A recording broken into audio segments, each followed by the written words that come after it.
আসসালামু আলাইকুম সুপ্রিয় দর্শক সবাইকে স্বাগতম জানাচ্ছি networking and IT solution video টিউটোরিয়ালের পক্ষ থেকে।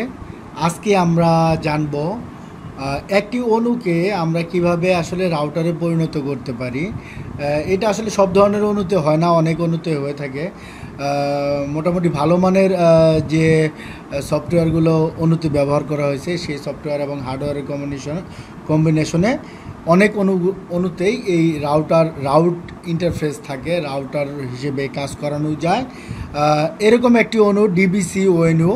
আমরা ডিবিসি ওএনইউতে রাউটার সেট আপ করবো। ডিবিসি ওএনইউর মাধ্যমে আমরা সরাসরি কম্পিউটারের মধ্যে ডিএসপির মাধ্যমে ইন্টারনেট পেয়ে থাকব। সেই সিস্টেমটা আমরা চালু করব এবং চাইলে এটা আপনি আপনার ওয়ান পোর্ট নষ্ট রাউটারের ক্ষেত্রেও ইউজ করতে পারেন, অথবা আপনার বাসায় একটা এপি আছে, এপিকেও আপনি এই অণুর মাধ্যমে অণুকে রাউটার বানিয়ে আপনি এপি ইউজ করতে পারেন অনায়াসে। তো সেটা করার জন্য আমাদেরকে অবশ্যই অণুতে লগ ইন করতে হবে। অণু আমি প্লাগ ইন করে নিয়েছি, প্যাসকোড লাগিয়ে নিয়েছি, একটি শর্ট কেবল আমার ল্যাপটপের সাথে কানেক্ট করে নিয়েছি, ইউটিউবি কেবল যেটাকে আমরা ল্যান কেবল বলে থাকি, এবং পাওয়ার দিয়ে নিয়েছি ডিবিসি ওএনইউতে। এবং ডিবিসি ওএনইউকে অ্যাক্সেস করার জন্য আমাদের একটি আইপি প্রয়োজন হয়, সেটা হলো 192.168.1.1। এটা আপনার রাউটারের অণুর পিছনে লেখা থাকে 192.168.1.1। এটা অন্য আইপি হতে পারে। আপনি যে কোনো অণুর ক্ষেত্রে যদি কাজ করাতে চান, সেক্ষেত্রে ওই অণুর পিছনে কোন ধরনের আইপি লেখা রয়েছে সেটার উপর বেস করে আপনি কাজ করাতে পারবেন। আমরা ডিবিসি অণুর পিছনে লেখা পেয়েছি 192.168.1.1। তো এটাকে আমাকে সর্বপ্রথম পিং পাওয়াইতে হবে। এআইপিকে পিং না পেলে আমি কাজ করতে পারবো না। এআইপিকে আমি সাধারণত পিং পেতাম না। পিং পাওয়ার জন্য আমাদেরকে যেটা করতে হয়েছে সেটা হলো আমাদের ইথারনেট পোর্টে, আমাদের ল্যাপটপের ইথারনেট পোর্টে একটি আইপি বসিয়ে নিতে হয়েছে। আমরা কীভাবে বসালাম সেই জিনিসটা আপনাদেরকে দেখাচ্ছি। আমরা ল্যান অ্যাডাপ্টার সেটিংয়ে চলে যাব, প্রপার্টিসে চলে গিয়ে আমরা আইপি ভার্সন 4-এ গিয়ে একটি আইপি বসিয়েছি। এটা কত আইপি বসিয়েছি? 192.168.1.1 বসিয়েছি। আপনি চাইলে 192.168.1.2 থেকে 254 পর্যন্ত বসাতে পারবেন। কেন বসাতে পারবেন? এখানে দেখেন সাবনেট 0। এই 192.168.1.1 যেহেতু লেখা, সেহেতু এটা 24 সিরিজের আইপি হওয়ার সম্ভাবনা বেশি, যার কারণে আমরা সাবনেট 0 ইউজ করে একটি আইপি বসিয়েছি। যে কোনো আইপি আপনি বসাতে পারেন, এখানে 11 বসাতে পারেন, আমরা 111 বসিয়েছি। বসিয়ে অ্যাপ্লাই ওকে দিলে আমাদের এই আইপির এগেনস্টে আমরা একটা লোকাল নেটওয়ার্ক তৈরি করে ফেললাম, যার কারণে আমরা 192.168.1.1কে পিং পাবো। তো 192.168কে পিং পেতে হয় কারণ হলো যে আমরা এই 192.168.1.1 দিয়ে এই অণুর ইন্টারফেসে প্রবেশ করব, যার কারণে আমরা একটি ব্রাউজার ওপেন করতেছি। মাইক্রোসফটের যে ব্রাউজারটা রয়েছে সেটাই আমরা ওপেন করতেছি। আপনি চাইলে গুগল ক্রোম, ফায়ারফক্স যে কোনোটা ইউজ করতে পারেন, কোনো সমস্যা নেই। আমরা এই আইপিটি ইউজ করব যেটা আমরা ওএনইউর পিছনে লেখা পেয়েছি 192.168.1.1 দিয়ে এন্টার দেব। এন্টার দেওয়ার পরে আমরা একটি ইন্টারফেস পাবো। যেহেতু আমরা ডিবিসি ওএনইউতে অ্যাক্সেস করতেছি, সেহেতু ডিবিসির ইন্টারফেসটা পেয়ে গেছি। আপনি আইটি লিঙ্ক বা ভিসল বা যে কোনো অণু ইউজ করতে পারেন। সেই অণুতে যদি রাউটার মোডের যে অপশনগুলো রয়েছে সেগুলো যদি থাকে, আপনি অবশ্যই রাউটার হিসেবে এই ওএনইউটাকে কাজ করতে পারবেন। এখন দেখেন আমরা ইউজার নেম হিসেবে ওএনইউর পিছনে লেখা পেয়েছি অ্যাডমিন। সাধারণত বেশিরভাগ ওএনইউর ক্ষেত্রেই অ্যাডমিন থাকে, অথবা ইউজার নেম রুট এবং পাসওয়ার্ড অ্যাডমিন থাকে। যাই হোক, আমরা এন্টার দিয়ে দিলাম। আমরা অণুর মেইন ইন্টারফেসে ঢোকার পরেই আমরা স্ট্যাটাস অপশনটায় আসলাম। স্ট্যাটাস অপশনে এখানে ওএন information, ethernet port information, DSCP information, সব ধরনের ইনফরমেশন আছে। আপনি চাইলে সবগুলো দেখতে পারেন। আমরা এখন ডিভাইস ইন্টারফেস ইনফরমেশন অপশনে আসি। এখানে 1G ইপন ওএনইউ, আমি ইপনের একটি গিগাবিট ওএনইউ নিয়েছি। স্ট্যাটাস দেখাচ্ছে অনলাইন, মানে এটার অপটিক্যাল ফাইবার অপশন ওকে আছে, যার কারণে এটা অনলাইন দেখাচ্ছে। যাই হোক, আমার আইএসপির সাথে অপটিক্যাল যে কমিউনিকেশনটা রয়েছে সেটা ওকে আছে, দেখি আমরা অপটিক্যাল ইনফরমেশনে যে দেখি অপটিক্যাল ইনফরমেশনটা কী দেখাচ্ছে। এখানে দেখেন ওয়ার্কিং টেম্পারেচার দেখাচ্ছে, বেসিক কারেন্ট দেখাচ্ছে, বিভিন্ন স্ট্যাটাস দেখাচ্ছে। তার মধ্যে যেটা আমাদের দরকার RX অপটিক্যাল পাওয়ার 24-2469 ডিবিএম। এই ডিবিএমের মাধ্যমে আমরা আসলে অপটিক্যাল লেজার পেয়ে এই ওয়েনটি আপ হয়েছে। এই দেখেন এটা একটা ভ্যালু আছে, স্ট্যান্ডার্ড ভ্যালু -27 টু -3 ডিবিএম, সর্বনিম্ন -3 ডিবিএম থেকে -27 ডিবিএম পর্যন্ত এই ওয়েনটির সেন্সিটিভিটি রয়েছে। এই ওয়েনটিও কাজ করতে পারে এই ডিবিএমগুলো পেলে। যেহেতু আমাদের 24 রয়েছে, তাহলে 3 ডিবি কমই রয়েছে, যথেষ্ট ভালো সিগন্যাল আমার এখানে আছে। আরও কম হলে আর একটু ভালো হতো। যাই হোক, আমাদের যেহেতু সিগন্যালটা 24 পেয়েছি, দ্যাটস এনাফ।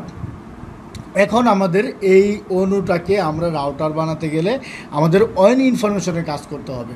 আমরা ওয়েনে চলে যাচ্ছি। ওয়েনে গিয়ে ওয়েন কনফিগারেশন এই অপশনে আসলে এই ধরনের একটি অপশন পাবেন। এখানে নিউ যে অপশনটা রয়েছে এবং ডিলেট, এই দুটো অপশন রয়েছে এখানে। আমরা নিউতে ক্লিক করতেছি। যেহেতু আমাদের ওয়েনটা একদম নতুন, আমরা এটাকে কনফিগারেশন করব। কিভাবে করব? এনাবল ওয়েন। আমাদের অবশ্যই ওয়েন এনাবল করতে হবে, কারণ আমরা ওয়েনের মাধ্যমে আইপিটাকে এখানে অ্যাসাইন করব। দেখেন IPOE যে অপশনটা রয়েছে, এটাতে আমরা আইপি বসাতে পারবো, এবং পিপিইউ যে অপশনটা আছে সেটা পিপিইউতে আমি আগামীকালকে আপনাদের অন্য আরেকটা ভিডিওতে দেখাবো পিপিইউর মাধ্যমে কিভাবে এই ডিবিসি অনুকে কনফিগার করতে পারবেন। যাই হোক, IPOE আমরা দিয়ে করতেছি। প্রোটোকল দিচ্ছি আমরা IP ভার্সন 4, যেহেতু আমাদের IP ভার্সন 6 আমাদের ISP আমাকে দেয়নি। আমাকে ISP দিয়েছে কি IP ভার্সন 4।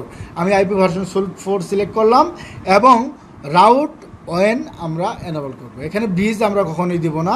ব্রিজ হলো নর্মালি অণু হিসেবে ইউজ করার জন্য ব্রিজ মোডটা ইউজ হয়ে থাকে। আমরা রাউটার রাউট ওয়েনটা ইউজ করব, ওয়েন মোড। তারপরে সার্ভিস টাইপ আমাদেরকে ইন্টারনেট, অনেক সার্ভিস টাইপ আছে। আমরা যেহেতু ইন্টারনেটের জন্য ইউজ করব, আমরা ইন্টারনেটটাকে সিলেক্ট করব। এখানে ভিলেন এনাবল, আপনার যদি ভিলেন থাকে, আপনার আইএসপি যদি আপনাকে ভিলেন দিয়ে থাকে, অবশ্যই আপনাকে এখানে ভিলেন বসাতে হবে। তার জন্য ভিলেনটাকে এনাবলের টিকটা দিয়ে নিতে হবে। এখন যদি আপনি ভিলেন না থাকে তাহলে টিক উঠিয়ে দেবেন। আমাদের যেহেতু ভিলেন আছে, অবশ্যই আমরা টিকটা দিয়ে দিচ্ছি। আমাদের ভিলেন হলো 2007, এটা আমাদের আইএসপি আমাদেরকে বলে দিয়েছে। এখানে 802, এখানে যেটা আছে এটা থাকলেই হবে, ভ্যালু 0 দিলেই হবে। MTU আমরা 1500 ইউজ করব। এখানে দেখেন বাইন্ডিং অপশন ল্যান 1, এটা যদি টিক থাকতো তাহলে আপনি এখানে টিক দিয়ে দিলে আপনার আর কিচ্ছু করা লাগতো না, অটোমেটিক্যালি DHCP কন ল্যান কন সব চালু হয়ে যেত। যেহেতু আমাদের এখানে বাই ডিফল্টভাবে এটা এনাবল হচ্ছে না। কেন হচ্ছে না এটা একটু পরে দেখাবো, এটা আপনার মনে রাখেন। আমরা বাইন্ডিং ল্যান যে অপশনটা, এটা কিন্তু আমরা টিক দিতে পারিনি। কেন দিতে পারিনি, কীভাবে দিব সেটা আমরা দেখব। যাই হোক, আমরা এখন IP ইনফরমেশন দিব। আমাদের যেহেতু স্ট্যাটিক IP, আমরা স্ট্যাটিক IP সিলেক্ট করতেছি এবং ইন্টারফেসটা আমরা নিচের দিকে নিয়ে নিচ্ছি। এখানে এনাবল নেট, আমরা যে আইপিটা পাচ্ছি ওই আইপির এগেনস্টে নেট হয়ে আমার যে ল্যান্ড নেটওয়ার্ক আছে সেই ল্যান্ড নেটওয়ার্কে আমরা ইন্টারনেট পাবো। যার কারণে আমরা এই নেটটা করতে হবে। নেট তো আপনারা জানেন, আমার প্রিভিয়াস অনেক মাইক্রোটিক নিয়ে ভিডিও আছে, সেখানে নেট সম্পর্কে অনেক বিস্তারিত বলা আছে, সেগুলো আপনারা চাইলে দেখে নিতে পারেন।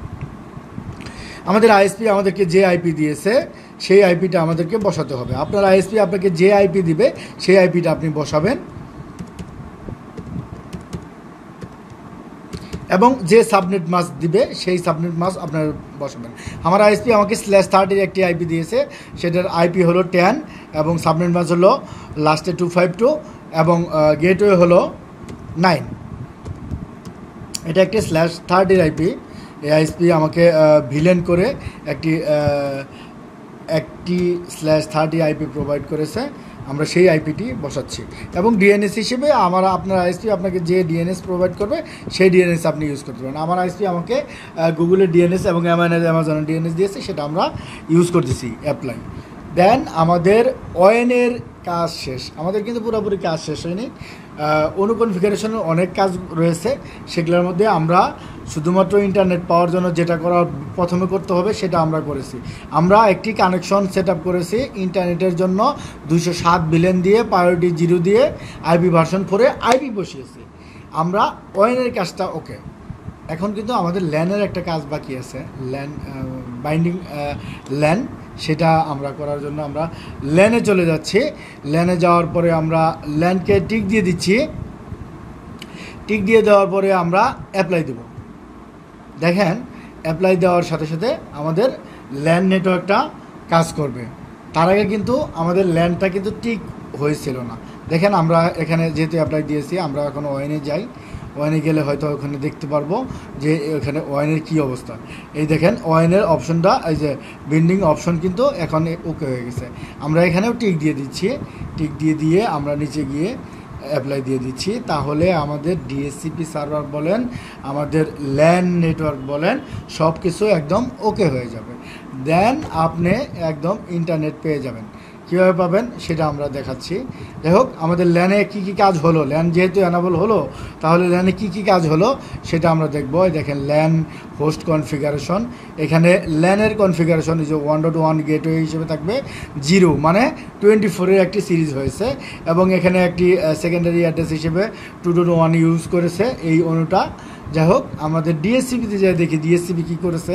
এখানে দেখেন ডিএসসিপি সার্ভার এনাবল হয়েছে, ডিএসসিপি রিলে এনাবল হয়েছে, তারপরে অপশন এনাবল হয়েছে। এখানে গেটওয়ে হিসেবে 1 পাবে এবং 0 হলে সাবনেট বাস, মানে 24-এর একটি আইপি সিরিজ জেনারেট হয়েছে। দেখেন 2 থেকে, আমি বলছিলাম কিন্তু শুরুতে যে 2 থেকে 254 কেন, এখানে দেখেন যে ডিএসসিপি রিলেটা রয়েছে। এখানে এটার পোলটা হলো 2 থেকে 254 পর্যন্ত আইপি পাবে, এবং 1 থাকবে গেটওয়ে এবং ব্রডকাস্টার আইপি থাকবে 255। তো আমাদের কাজ অলমোস্ট ওকে। এখন আমরা যদি চাই এই আমাদের ল্যানের যে কনফিগারেশনটা রয়েছে, আমরা প্রথম যে আইপিটা বসিয়েছিলাম এই আইপিটা যদি উঠিয়ে দেই, আশা করতেছি আল্লাহর রহমতে আমরা ইন্টারনেট পাবো। দেখেন অ্যাপ্লাই ওকে, দেখেন আমরা ওকে দিয়ে দিলাম। দেওয়ার পরে আমরা গুগলকে পিং দিচ্ছি, সিএমডি পিং 8.8.8.8, তার মানে আমরা ইন্টারনেট পাচ্ছি। দেখেন আমরা 88কে যখন পিং পাই তখন আমরা ইন্টারনেট পাই, এবং এখানে দেখেন ইন্টারনেট অ্যাক্সেস চিহ্নটাও এসে গিয়েছে। এবং আমরা গুগলে গিয়ে যদি সার্চ করি তাহলে আমরা দেখতে পাবো আমরা ইন্টারনেট পাচ্ছি। এবং আমরা যদি ফাস্ট.কমকে সার্চ করি তাহলে আমরা ফাস্ট.কমকেও ইউজ করতে পারবো, এবং আমাদের ব্যান্ডউইথ কত আইএসপি আমাদেরকে প্রোভাইড করেছে সেটা আমরা দেখতে পারবো। যেহেতু আমাদের 100 MBর একটি চ্যানেল নিয়ে আইএসপি থেকে আমার ব্যান্ডউইথ অনেক বেশি, যার কারণে আমি অনেক বেশি ব্যান্ডউইথ পাচ্ছি। আপনারা আইএসপি থেকে যে পরিমাণ ব্যান্ডউইথ নেবেন সেই ব্যান্ডউইথ আপনারা পাবেন। তো এই ছিল আজকে ভিডিও। তারপরে বিস্তারিত একদিন আমরা দেখব এই ডিবিসি অনুর ভিতরে কি কি আছে, কিভাবে কাজ করে, সেই জিনিসটা আমরা একদিন দেখব। তার আগে শুধুমাত্র আজকে যেটা দেখালাম ওএনের মাধ্যমে আইপি বসিয়ে কনফিগারেশন করা, এরপরে আমরা দেখাবো পিপিওর মাধ্যমে কনফিগারেশন করা, এবং ফুল ডিটেলস আমরা একদিন দেখাবো ইনশাল্লাহ। ভালো থাকবেন, সুস্থ থাকবেন। ভিডিওটি কেমন লাগলো অবশ্যই কমেন্ট করে জানাবেন। যদি কোনো ভুল হয়ে থাকে অবশ্যই আমাকে কমেন্ট করে জানিয়ে দেবেন, সেই ভুলটা শুধরানোর চেষ্টা করব। আর যেহেতু এটা বেসিক লেভেলের ভিডিও বললে ভুল হতে পারে, অথবা বেসিক লেভেলের ভিডিও অনেকে মনে করতে পারেন যারা সিস্টেম ইঞ্জিনিয়ার তাদের কাছে এটা কোনো কিছু না। যারা নর্মালি যাদের প্রয়োজন তারা এই ভিডিওটা দেখবেন। ভালো থাকবেন, সুস্থ থাকবেন। আল্লাহ হাফেজ, আসসালামু আলাইকুম।